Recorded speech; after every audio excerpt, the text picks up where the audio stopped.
prédio não define a igreja, é isso que eu estou falando. A igreja é um conjunto de pessoas chamadas por Deus para se reunir em nome dele, e por isso o próprio Jesus fala que quando 2 ou mais estiverem reunidos no meu nome, eu estarei no meio de vocês, como Jesus está aqui hoje, essa noite. Um outro equívoco é o papel episcopal do pastor. Eu digo pastor porque tem a ver com o nosso métier. O pastor, geralmente, ele é visto como um líder, e deve ser visto assim, de certo modo, quando a liderança dele está atribuída às suas competências. Quais são as competências do pastor? Segundo Atos, capítulo 6. Pregar a palavra com excelência, orar com e pela igreja. Esse é o papel do pastor. Quando surge uma discussão em Atos, falando, e o outro papel que vai aparecer na semana que vem é o de ensinar a igreja. É o que nós estamos fazendo aqui hoje. Nós nos reunimos domingo para ensino, para capacitação, ou usando o texto de Efésios capítulo 6, para nos equiparmos para a vida fora daqui. Mas geralmente a igreja atribui ao pastor um papel episcopal, ou um papel sacerdotal ou profético aos moldes do Antigo Testamento. Esse papel Jesus Cristo acabou, quebrou, não existe mais. Porque ele vira e fala assim. Um dos exemplos que ele fala é assim, eu sou o mediador, vocês não precisam de alguém para falar com Deus através dele, e nem para falar de Deus para você.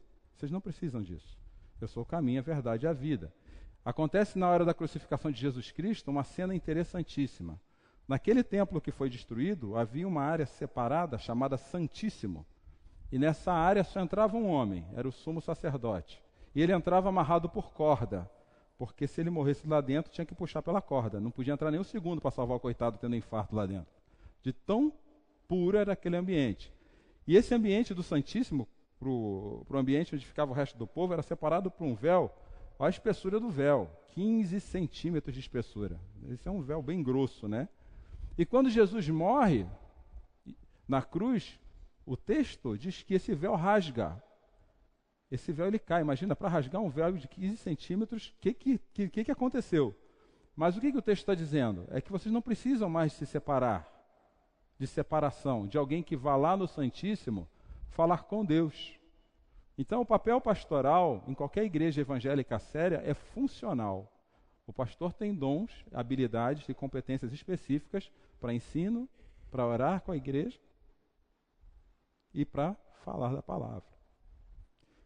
Outro equívoco muito comum. Algumas pessoas são santas, outras não. Todos aqueles que se renderam ao nome de Jesus e batizaram-se em seu nome são santos. Todos. O papel de santidade no comum está ligado à nossa bondade. O papel de santidade, biblicamente, está ligado às pessoas que Deus convida para fazer parte da igreja. Então, todo discípulo é um santo. O santo, no grego, vem da palavra hagios, ou do hebraico kadosh, que quer dizer alguém separado. Então, se alguma coisa é santa, somos todos nós, apesar das nossas imperfeições.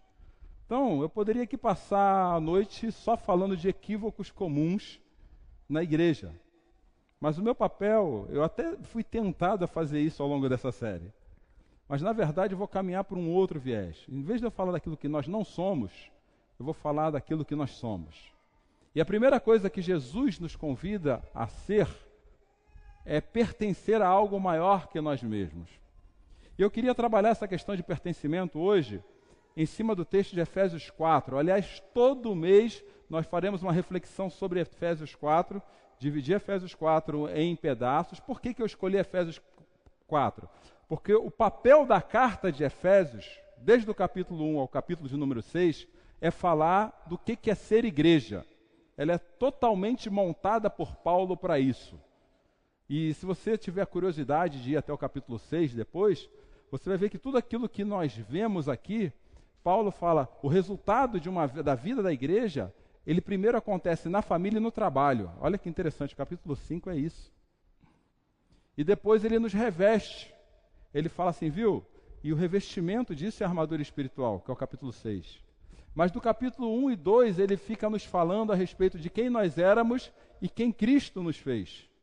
E no capítulo 4, ele junta esse quem nós éramos e quem Cristo nos fez com essa igreja, com esse grupo de discípulos que tem que aprender a viver e ser discípulos no meio da sua casa e do seu trabalho. E aí eu gostaria, embora eu dissesse que eu não ia falar de mais nenhum equívoco, eu vou falar de um outro equívoco, que talvez seja o equívoco mais comum hoje em dia. Igreja não é um horário na sua agenda. E igreja não acontece só domingo à noite. Igreja é o que nós somos. Se somos, fazemos. Se não fazemos, é porque nunca fomos. É simples assim. Então, igreja é quem nós somos. Se eu sentar na minha casa, convidar alguém para comer um belo churrasco e a gente começar a conversar de coisas espirituais, nós vamos ter igreja com picanha. Funciona assim. Então, é quem nós somos. Eu queria que isso ficasse muito claro para vocês. Igreja é quem nós somos. Até no final do título, acabou saindo um subtítulo. A igreja onde estamos é o resultado da igreja que somos. É simples assim. Então, quem faz a igreja ser frutífera somos nós. Quem faz a igreja ser encolhida somos nós. Se a igreja tem muita gente é por nossa causa, se a igreja tem pouca gente é por nossa causa. Se a igreja estuda a palavra é por nossa causa, se não estuda porcaria nenhuma também é por nossa causa. É simples assim. É bem objetivo. Por isso que ela tem esse papel de corpo. Todo mundo faz o seu papel. Todo mundo tem um pedaço, tem uma função nesse corpo. E Efésios capítulo 4, Paulo fala assim para aquela igreja em Éfeso. Como prisioneiro no Senhor, rogo-lhes que vivam de maneira digna da vocação que receberam. Sejam completamente humildes e dóceis e sejam pacientes, suportando uns aos outros com amor. Façam todo esforço para conservar a unidade do Espírito pelo vínculo da paz. Há um só corpo e um só Espírito, assim como a esperança para a qual vocês foram chamados é uma só. Há um só Senhor, uma só fé, um só batismo, um só Deus e Pai de todos, que é sobre todos, por meio de todos e em todos. Hoje eu quero falar com vocês, olhando para esse tema igreja, a respeito daquilo que nós fomos convidados a pertencer. E buscando um pouquinho do que a palavra pertencimento nos dias de hoje, pertencimento é nada mais nada menos do que sentir-se amado por um grupo de pessoas. Então a igreja é um lugar para sentir-se amado. Mas guarda essa frase no seu coração, porque ela não é tão retinha assim não, tá bom? Guarda ela. O ideal é essa. Só que a questão é a seguinte, na primeira metade até a primeira metade do século XX, as pessoas tinham uma forma de cuidar dos seus problemas internos. E a gente vai chamar essa forma de forma religiosa. Ou seja, até a primeira metade do século XX, a humanidade procurava as soluções dos seus males em Deus. E às vezes em Deus através das figuras religiosas da época disponíveis.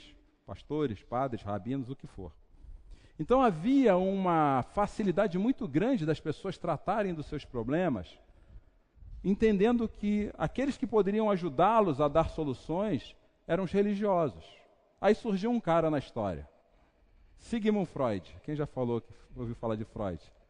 Lembra a frase comum sobre Freud? Freud explica. Porque Freud ele foi muito mais do que um psicanalista e muito mais do que um homem que criou a teoria da psicanálise. Ele influenciou toda uma cultura com seus pensamentos. Só que Freud tinha um problema. Ele negava, ele dizia que a religião, ela travava as pessoas em vez de libertar as pessoas. E ele cria na sua teoria toda uma demanda de conceitos contra a religiosidade, contra Deus. Quando ele cria isso, ele gera uma nova proposta de solução para a vida. Em vez de vocês procurarem a solução de vocês em Deus para se sentir pertencente a algo ou cuidado, procure a solução da vida de vocês dentro de vocês. Aí a comunidade mundial, a sociedade, deixou de ser uma sociedade religiosa e tornou-se uma sociedade terapêutica, onde o mais importante sou eu cuidar do meu problema interno, porque se eu cuidar do meu problema interno, eu me torno melhor, uma pessoa mais bem cuidada, mais feliz. E nisso nós nos desconectamos e quem nasceu de 2000 para frente aí? Levanta a mão. Baixa a mão aí. Aquela fileirinha do fundo ali, quem nasceu de 2000 para cá? Vocês aí? Então, quem nasceu de 2000 para cá, que no grupo... Ô Sidão, para com ele. Quem nasceu de 2000 para cá, a gente pode falar, sem sombra de dúvida, que eles nasceram no século XXI. Fora aquelas 5 pessoas, aquelas 4 lindezas lá no fundo, todos nós somos do século XX. Ou seja, nós somos do século passado. Como a gente muda a perspectiva, que a coisa fica complicada, né? É verdade. Essa turma aí é nativa digital. Sabe quando você sabe quando uma pessoa é nativa digital ou é imigrante digital? Imigrante digital é quem veio do século passado e tem que lidar com os aparelhos, com um aparelhinho desse aqui. O nativo digital, ele pega um celular e faz assim. O imigrante digital faz assim. Se der um celular para o Pedrinho, o que ele faz? Ele já faz assim, ó. Então, a realidade deles é outra. Mas Freud, voltando ao Freud, para não me complicar mais com isso, o que ele fez? Ele nos fez refletir a vida a partir de nós mesmos. E a igreja entrou nessa. Porque se você pegar boa parte das mensagens de muitas igrejas, elas falam muito mais da sua felicidade alcançada em Deus do que do Deus que te traz felicidade. Olha, se Davi venceu Golias, você vai vencer os Golias da sua vida.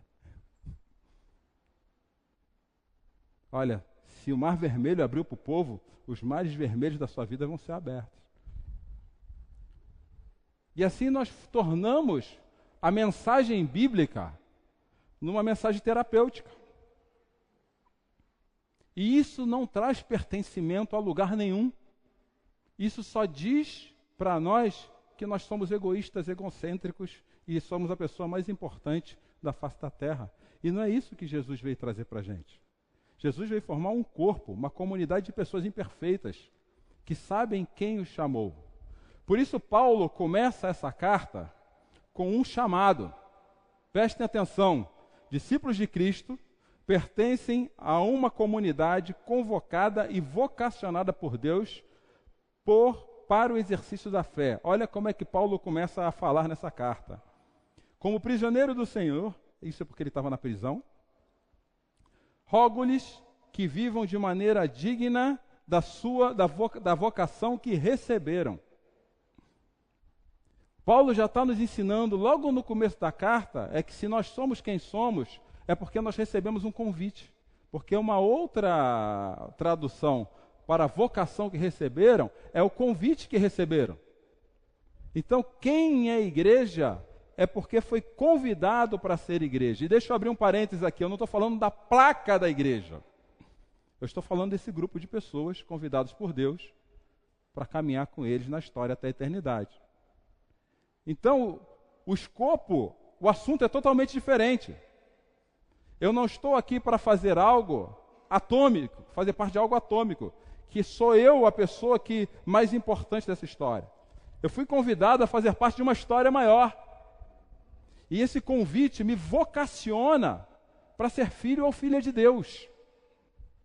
Por isso que essa palavra vocação, ela é muito importante. Todos nós somos vocacionados para sermos filhos de Deus, e isso não nasceu de nós, foi colocado em nós através do convite do Espírito Santo de Deus, que nos faz entender o Evangelho do Senhor Jesus Cristo. O Evangelho que diz que todos nós estamos naturalmente distantes de Deus, porque um dia resolvemos ser assim, mas nós pagamos um preço por esse crime que nós queremos ser distantes de Deus. Esse preço é a morte, mas Jesus paga por esta morte no nosso lugar, naquela cruz, e a graça dele ser ressurreto por Deus, nos é dado por graça, nos tornando co-herdeiros de Deus, da mesma bênção que Jesus está tendo de viver na eternidade. Esse é o convite. E se você quer esse convite, não sei porque ainda não se batizou, se ainda não. Porque todos que creem nisso, recebem uma vocação. E Jesus nos convida para fazer parte de um plano que é dele.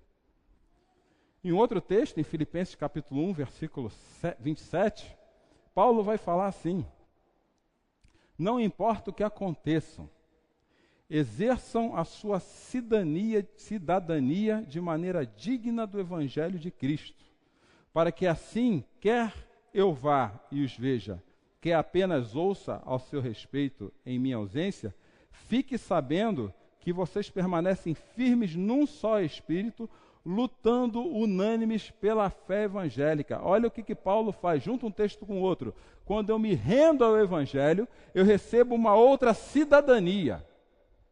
Meu RG muda de número. Meu passaporte é outro.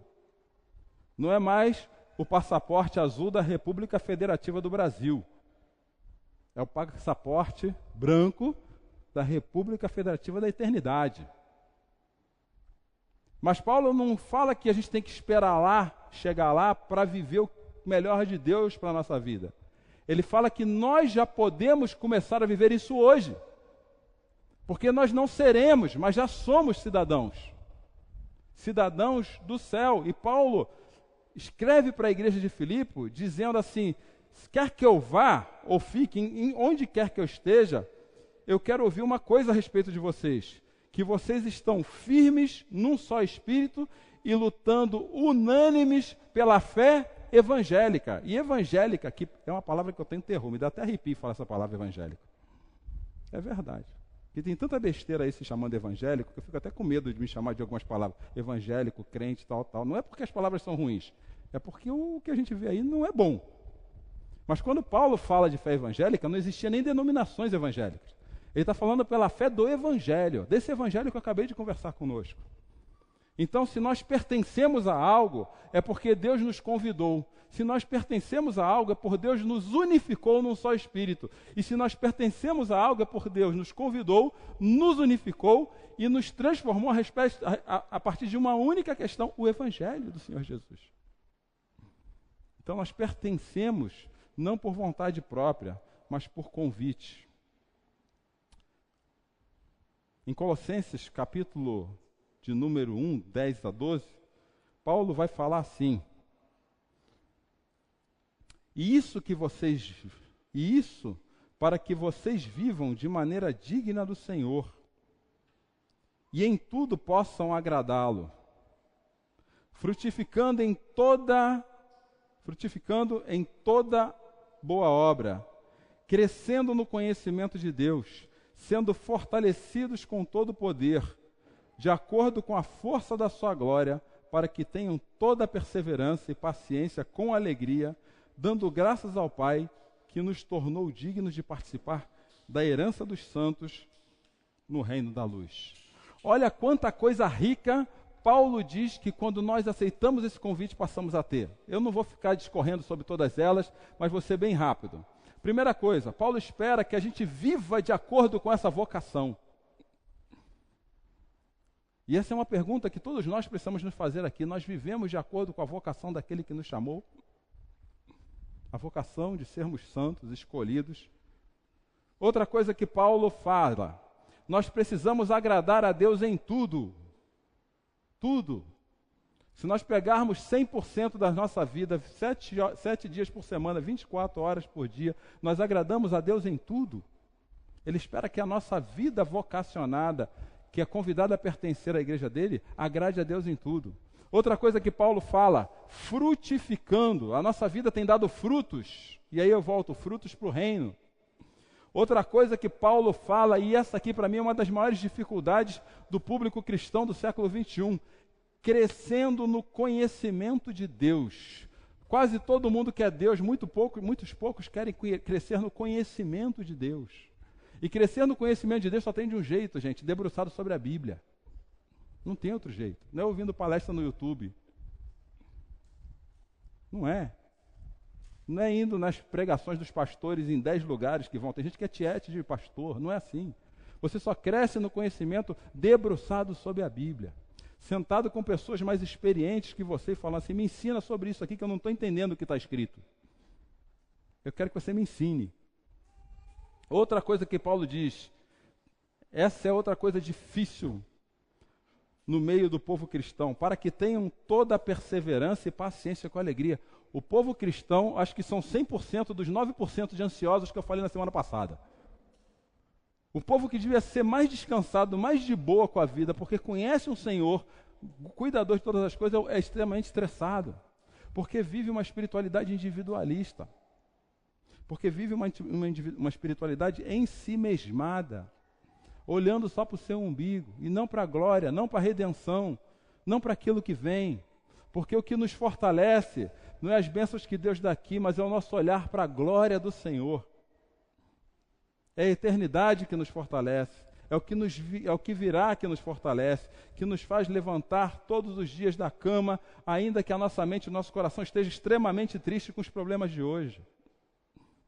Nós temos que ser perseverantes, pacientes e, mais que tudo, alegres. Porque a nossa alegria não é circunstancial. A nossa alegria tem um nome, e o nome dele é Jesus Cristo. É nele que nós colocamos a nossa alegria. É nele que nós nos movemos e existimos. É nele que está a vida. É nele que está a esperança. É nele que está a verdade. Em mais ninguém. E Paulo termina dizendo que nós devemos viver, que nós fomos tornados dignos de participar da herança dos santos no reino da luz.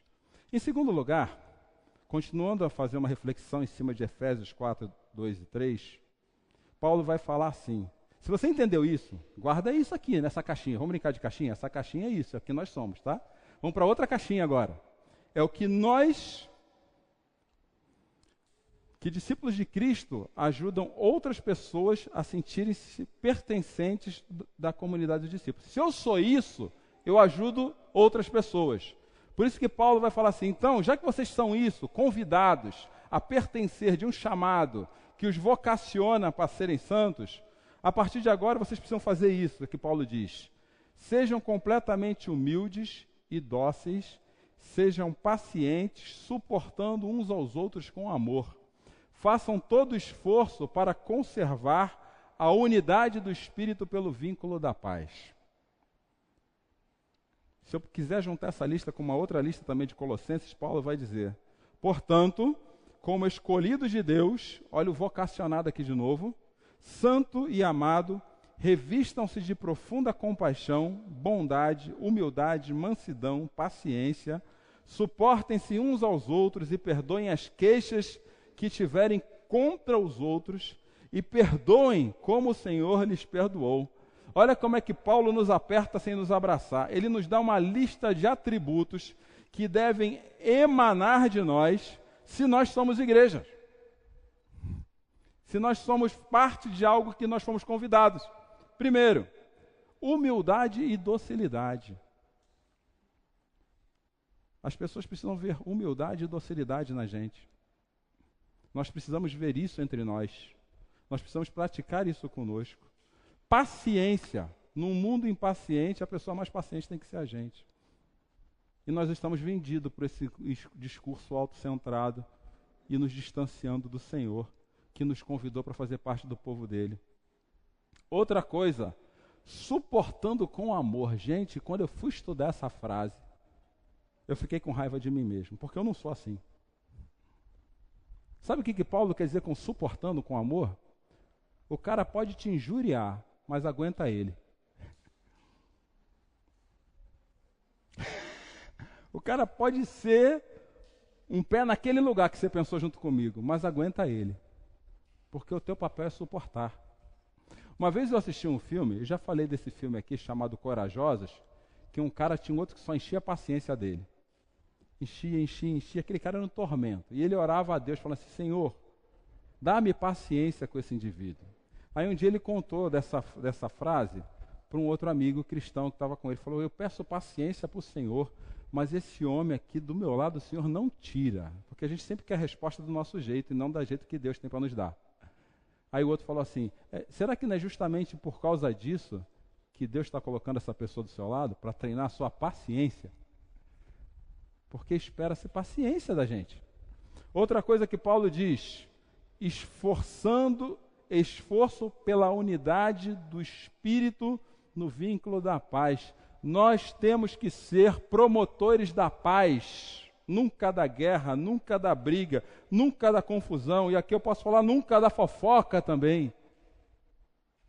Nós temos que nos esforçar para ver paz. Mas tem gente que quando vê uma fogueira taca a gasolina. Vou falar mais um pouquinho, peraí que você não sabe tudo a respeito desse assunto. Mas por outro lado, vocês não conhecem gente assim? Não, deixa eu te contar. Ou então vem aquele piedoso. Vamos orar pelo irmão, mas deixa eu te contar o que está acontecendo para a gente orar. Não é? Nós temos que ser promotores da paz. Compaixão é se colocar na dor do outro. Bondade. E aí eu vou gastar um tempinho de 5 segundos, 10 segundos, nesse último quesito. Perdão. C.S. Lewis fala que é muito fácil falar sobre perdão até ter alguém que precise perdoar. Não é assim? Mas o exercício do perdão, que não é fácil para mim, e eu acredito que para muitos de nós aqui, é a maior representação de que nós entendemos o quanto Cristo nos amou. Porque Ele nos perdoou, sendo quem somos. E se você voltar lá no textinho, só rapidinho, gente, olha o final. Perdoem como o Senhor lhes... Quem se sente perdoado por Deus aqui? Só eu? Então faça com o outro que você não está perdoando. Entendendo isso, caixa 2, praticando isso, nós nos tornamos uma comunidade terapêutica.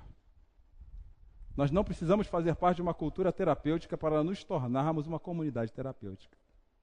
E exercitarmos aquilo que Paulo vai chamar de frutos do Espírito, que é amor, alegria, paz, paciência, amabilidade, bondade, fidelidade, mansidão e domínio próprio. E contra essas coisas não há lei, não há quem julgue vocês. Pratiquem isso.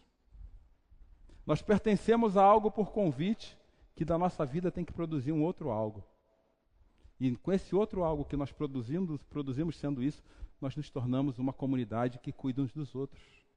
Repararam? Paulo não está falando que nós ficaremos perfeitos, que nós seremos perfeitos, mas que nós cuidaremos uns dos outros. Olha, você fez um negócio, você pisou na bola comigo, mas eu vou andar a segunda milha contigo, viu? Você não merece não, se merecesse eu te dava uns tapas. Mas eu vou lá com você. É assim que se faz. Esse é o exercício da vida cristã, da comunidade de discípulos a qual Cristo nos chamou para pertencer. Por isso que o Evangelho é um convite ao pertencimento. Em terceiro e último lugar, discípulos de Cristo apresentam evidências de uma comunidade que pertence a algo maior. Diferentemente dessa cultura que fala que eu sou a pessoa mais importante de Deus, Cristo nos coloca na semântica do reino, dentro dos valores do reino, e falam agora assim, e Paulo fala assim para a gente: há um só corpo, um só Espírito, e assim como a esperança para a qual vocês foram chamados é uma só. Há um só Senhor, uma só fé, um só batismo, um só Deus e Pai de todos, que é sobre todos e por meio de todos. Paulo fala que o resultado da vida cristã tem que apresentar 6 evidências. 6 evidências. Ele separa essas evidências em 2 grupos. A do meu lado esquerdo, esperança, espírito e corpo. E a do meu lado direito, Senhor, fé e batismo. E eu quero terminar apresentando cada uma delas bem rapidamente. Primeira evidência de uma igreja que respondeu ao chamado de quem é, de Deus, apresentando-se quem é, fazendo o que precisa fazer. A primeira evidência é que discípulos de Cristo sentem-se pertencentes à esperança. Quando nós vivemos a igreja de Cristo, a esperança nossa está em Cristo.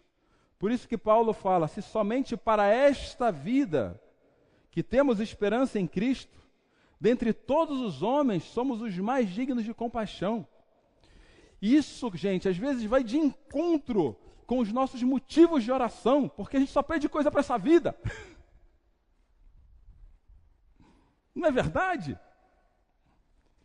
A gente pede pela conta bancária no vermelho, pelo emprego que vai ter, a gente pede pela casa que não acabou de quitar, pelo carro que não quer ter, pela roupa, pelo namorado, pelo marido, mas não ouço quase ninguém falar: Senhor, me torne um discípulo mais digno ou mais digna de ser chamado discípulo do teu reino, porque a ti por você, deu branco. Porque dele, por ele e para ele, são? Ainda bem que não dá branco em vocês. Vocês entenderam? A esperança está em Cristo. Nunca na bênção de Cristo. Ele é a esperança. E ainda Paulo vai falar numa outra carta que esperança naquilo que se vê não é esperança. Segunda evidência de discípulos de Cristo é que eles pertencem ao Espírito.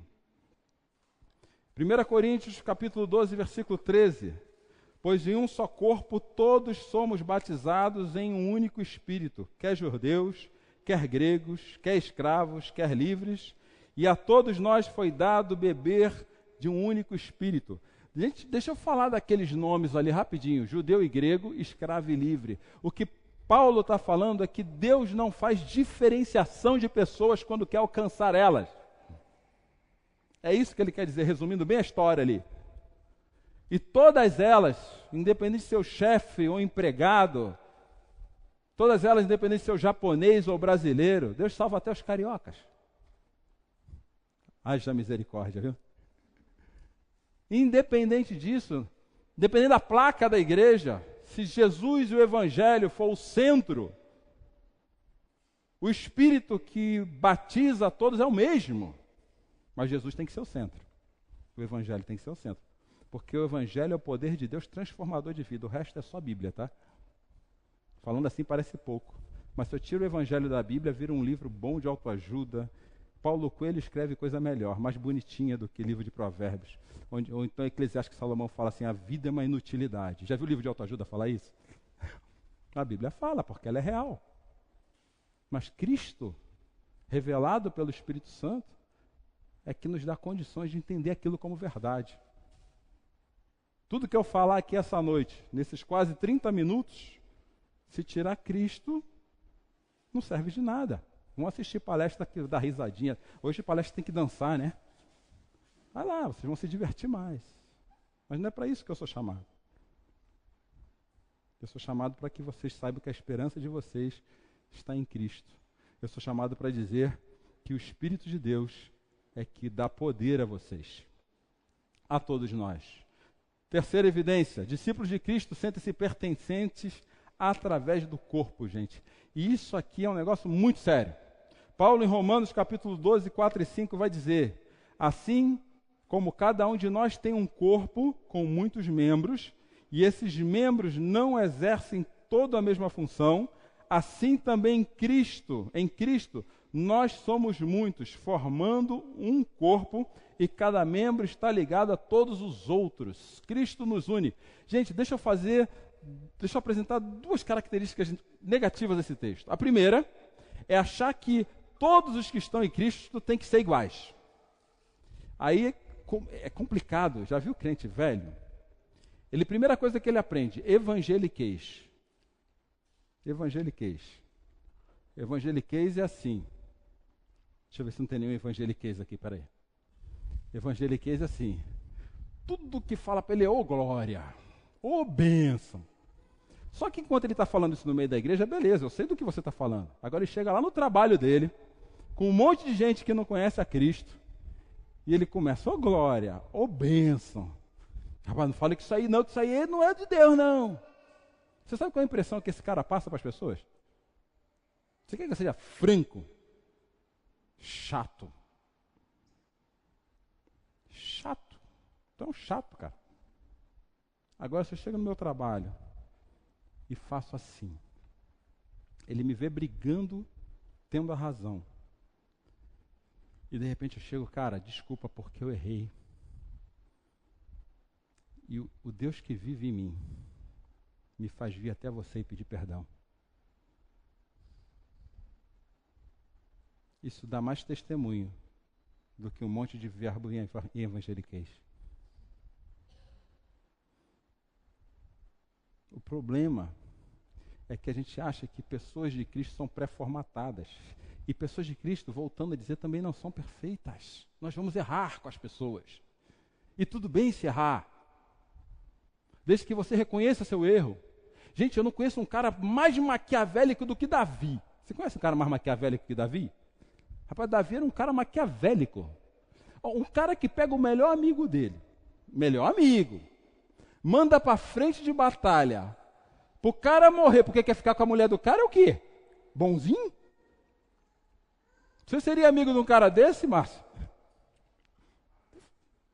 Só que Jesus é. E aí? Jesus fala assim, esse cara é o cara segundo o coração de Deus. E aí, compra a briga. Porque Davi tinha uma qualidade que nós não temos, que o Cláudio não tem. Quando ele fazia uma besteira, ele não tinha remorso, ele se arrependia. Eu fiz besteira, Senhor, e me purifica, segundo a tua misericórdia, e não a bondade que existe em mim, porque em mim não tem bondade nenhuma. Eu errei. Quero mudar de direção. Esse negócio na minha vida tem que mudar, porque está acabando com o meu casamento. Esse negócio na minha vida tem que mudar, porque está acabando com o meu namoro. Esse negócio na minha vida tem que mudar, porque está acabando com a minha vida. Nós não somos perfeitos. E também nós não somos o povo que bota uma roupa de evangeliquez e veste só moda cristã evangélica e sai por aí dizendo que é de Cristo. Isso não faz sentido, camiseta, exército de Jesus, se esse negócio não for fruto da transformação do evangelho no nosso coração, gente. Não tem jeito. Porque todos nós somos um corpo de pessoas imperfeitas, unidos por um só Espírito, seja de onde quer que venhamos ou para onde estejamos indo. Quarta e penúltima evidência. Discípulos de Cristo sentem-se pertencentes através da fé. Hebreus capítulo 12, versículo 1 e 2. Livremo-nos de tudo que nos atrapalha. Parece até que eu estava lembrando, nem lembrava que eu ia falar isso agora. Vou repetir de novo. Repita comigo. Livremo-nos de tudo o que nos e do que faz o quê? Que nos envolve. E corremos com perseverança a corrida que nos é proposta, tendo os olhos fitos em Jesus, autor e consumador da nossa fé. Eu não quero falar de pecado, essa aí eu já acabei de falar, mas deixa eu falar da primeira parte dessa frase. Sabe às vezes o que mais nos atrapalha na caminhada da fé? Sabe, Nathalie? É? A gente mesmo. Essa também é boa, a gente também é que mais atrapalha. Mas às vezes o que mais nos atrapalha na caminhada da fé, além da gente mesmo, é aquilo que a gente mais deseja. Porque a gente quer uma coisa que Deus nunca mostrou para a gente. E Deus está falando, meu amigo, o teu caminho é aquele. E você está querendo ir para lá. Rapaz, eu estou fazendo um estudo, redescobrindo o ministério pastoral. É para mim mesmo. No livro de Jonas. Eu estou tomando tanta bordoada desse livro. Porque às vezes Deus está falando assim, ó, vai para Nínive. Aí eu vou para Tarsis, viu? Vai para Nínive. Aí eu vou para Tarsis. A gente está sempre querendo ir para Tarsis. E Deus está falando assim, vai para Nínive, meu amigo. Não está entendendo? Eu vou ter que botar você 3 dias na barriga da baleia para ir para Nínive. E tem gente que só faz a coisa certa quando está na barriga da baleia. E Deus está falando para a gente assim, livra do que te atrapalha. Tira essas coisas que têm atrapalhado seu pensamento e seu coração e coloca seu pensamento e seu coração naquele que todo dia te dá energia, vitalidade, força, inspiração para viver. E se não for Jesus, você criou um ídolo enorme na sua frente, quebra isso e deixa cair por terra. É assim. Quinto e penúltimo. Com o recado essa. Discípulos de Cristo sentem-se pertencentes através do batismo. Portanto, fomos sepultados com ele na morte por meio do batismo, a fim de que, assim como Cristo foi ressuscitado dos mortos mediante a glória do Pai, também nós vivamos uma vida nova. O batismo, eu estava conversando agora há pouco com o Márcio, ele não nos salva. Mas quem se sente salvo por Jesus precisa batizar. Porque o batismo é a afirmação minha na direção de Deus, dizendo, eu entendi o que o Senhor falou. Eu entendi o que o Senhor quer. E eu quero fazer parte dessa história. Ser seu discípulo. Eu quero ser aquele que ouve, aprende e segue os seus passos. E finalmente, meus amigos, discípulos de Cristo se sentem pertencentes através do Senhor. E eu confesso para vocês que quando eu terminei de estudar esse texto para conversar conosco essa noite, esse foi o versículo que mais me emocionou. Por isso que eu repeti ele e não coloquei outro para reforçar o texto.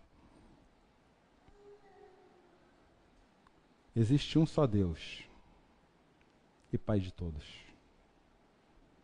que é sobre todos, por meio de todos, está em todos. Quem são esses todos?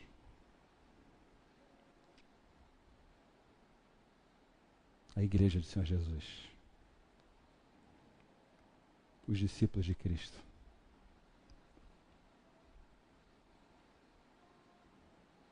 Eu quero terminar essa noite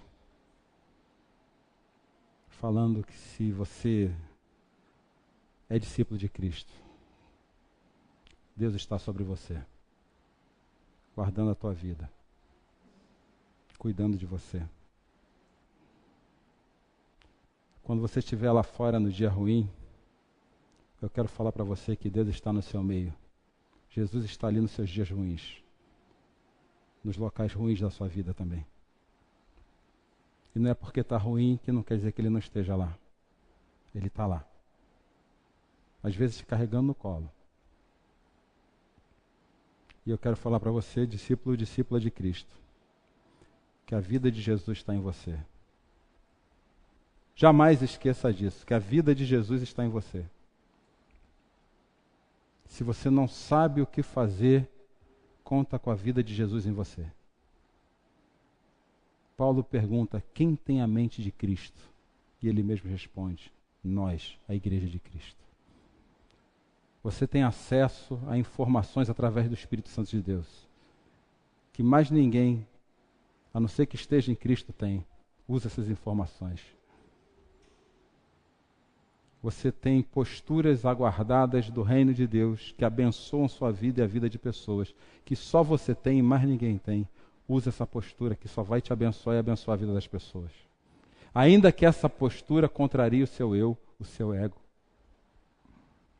Você tem acesso a uma palavra que é a verdade, a nossa regra de fé e prática, que é as Escrituras, através do Espírito Santo, porque eu posso ler as Escrituras e se o Espírito Santo não revelar, ela não vale de nada, que só você tem. Usa as Escrituras como manual da sua vida. A gente gosta de ler muito pouco manual. Aí o carro vai lá e buga, o aparelho buga, porque você não lê o manual todo. Esses dias eu não li a instrução de como fazer pipoca no micro-ondas. Botei 3 minutos e meio e fui tomar banho. Cheguei em casa, desci para pegar a pipoca lá embaixo, estava uma fumaça só dentro de casa. Quase taquei fogo na cozinha. Porque eu não li a instrução. E na vida, se a gente não lê a instrução, a vida pega fogo. E a gente não sabe por quê. Porque o mesmo Deus Pai de todos está com vocês, no meio de vocês e também está em nós. E que Deus nos abençoe. Vamos orar?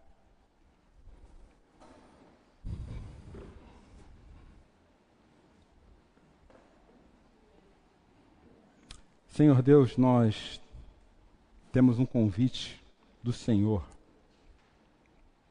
para pertencermos a algo que não nasce de nós, mas do teu coração. Que o Espírito Santo do Senhor essa noite, aqui nesse lugar, dialogue com o nosso coração e com a nossa vida. E traga do trono do Senhor a tua voz misturada com as palavras ditas nesse lugar. Nós somos convidados a vivermos de maneira digna da nossa vocação. E só fazemos isso quando das nossas mãos e da nossa mente aparecem as ações de Jesus através de nós.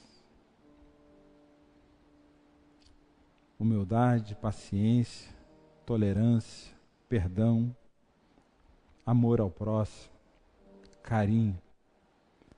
Mas não fazemos isso porque somos bons, mas porque pertencemos à comunidade de ser discípulo que precisa fazer discípulo, pois a igreja que somos, fazemos, depende da igreja que somos. Que o Senhor nos aproxime das pessoas e elas possam ver a nossa esperança em Cristo. E elas possam perceber também a nossa fé em Cristo. Que elas possam sentir também, ó Deus, que Cristo é o valor fundamental das nossas vidas. E que quando elas olharem para o Cláudio, ou para qualquer um de nós aqui essa noite, Jesus seja a primeira pessoa a ser vista. Porque nós somos cristãos. E a Ti, Senhor, que está sobre todos, todos nós, no meio de todos. E a Ti, Senhor, que está em todos. A Ti seja dada toda a honra, toda a glória e todo o louvor, através das nossas vidas, em nome de Jesus. Amém.